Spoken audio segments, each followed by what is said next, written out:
After reading lots of books on productivity and studying well over 100 daily routines, I realized something.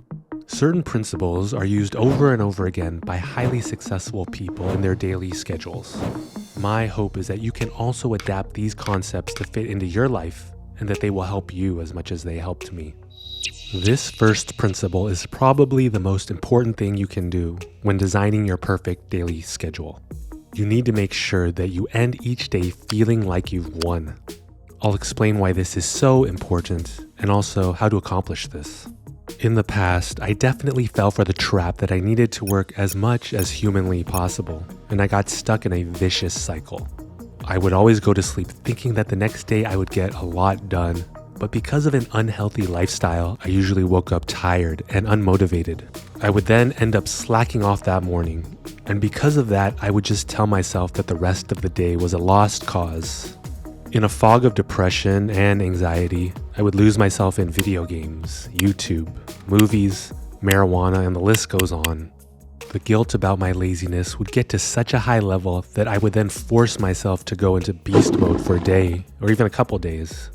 After draining myself with a too ambitious schedule, I would fall back into unhealthy habits. From there, the horrible cycle would begin again.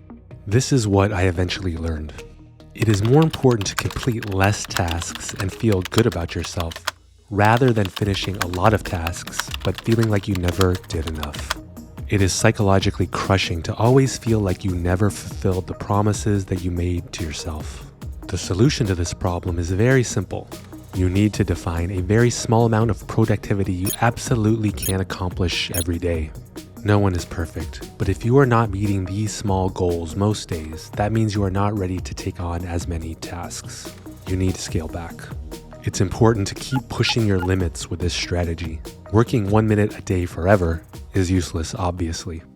Steps of the ladder refers to the small, achievable actions you need to accomplish to reach your long-term goals.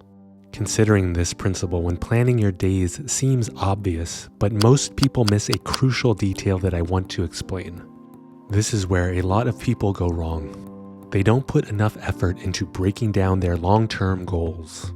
Don't fool yourself. This is one of the most important tasks you can undertake, and it needs more than an hour or two of your time. It would be wise to set aside enough time at different points on your journey to deeply think, to see yourself and the world clearly, and to plan accordingly. If you don't, you could lose years of your life. My goal at a certain point was to become a successful colorist, which is an obscure job where you give videos and film a certain visual look. My first steps to achieve this strategy were to practice a set amount of time in a week, and then cold email producers a given number of times in a week also. I followed this plan, and it worked. I eventually started getting small projects, and I was gaining experience. This was like level 1 if my goal were a video game. I kept working on smaller budget projects for way too long, and I got stuck. Eventually, because I got so frustrated, I accidentally made it to level 2.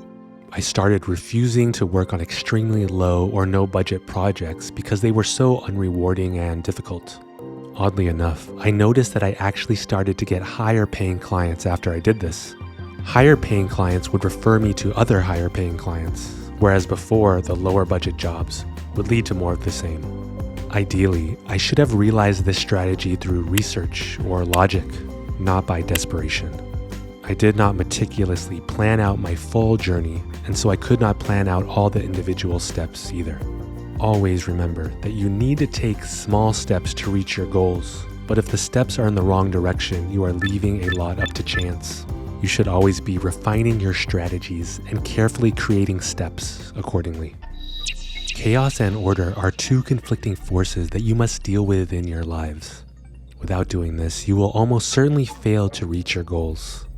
Chaos is when control of your schedule is given to either your own wandering mind or the whims of the external world. Order is when the control of your schedule is dictated by a disciplined mind or prearranged external commitments.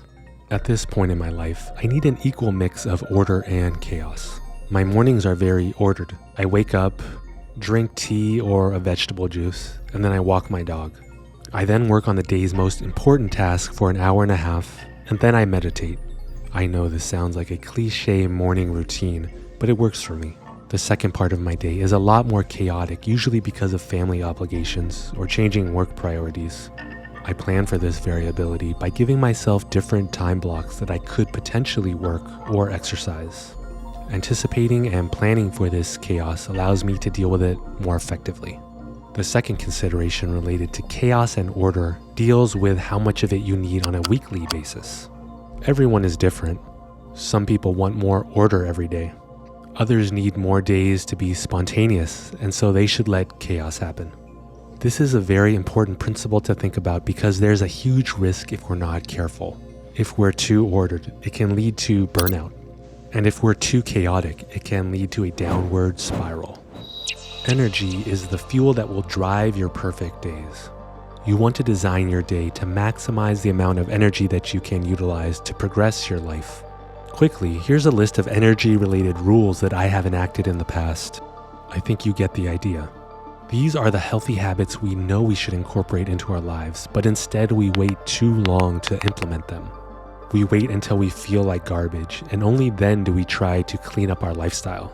A powerful mindset is to view these habits not as boring rules, but as valuable tools to increase your energy level. When I began changing my perspective about energy is when I really found the willingness to incorporate these lifestyle changes.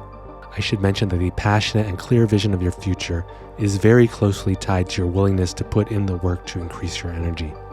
It would be wise to create a strong reason as to why you are willing to sacrifice instant gratification in order to build up your energy reserves. Part of any successful day needs to include stepping back and partaking in some reflective thinking. Journaling is a powerful way to accomplish this, and there are some unexpected benefits specific to this practice, which I'll explain. I'll keep a notebook next to my bed and write a little bit at night before going to sleep. I will write about what I'm going to accomplish the next day, or why I failed to accomplish any tasks earlier. I also write down any toxic and self-doubting thoughts to get them out of my head and onto paper. When you start this type of journaling practice, something interesting happens. It's as if your better self is having a dialogue with your lesser self, and you begin to actively encourage yourself to do the right things in your life. You also begin to gain access to subconscious knowledge that would otherwise be inaccessible. I recommend that you do not put any requirements on this type of journaling. Sometimes I simply write, work harder. Other times I'll write 5 pages on where I see my life heading. And even other times I will just stare at the pages lost in thought.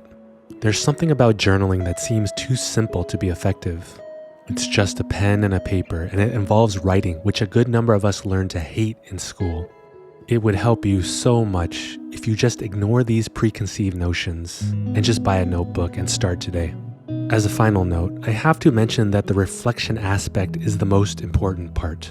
If there are other ways you can accomplish this, like maybe through an actual dialogue with a person or from time in nature, then I'm sure this could be just as effective.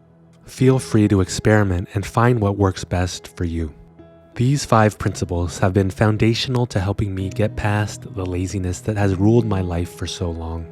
I hope that you will incorporate these ideas into your own lives, in your own way, and that it will help you craft an amazing life.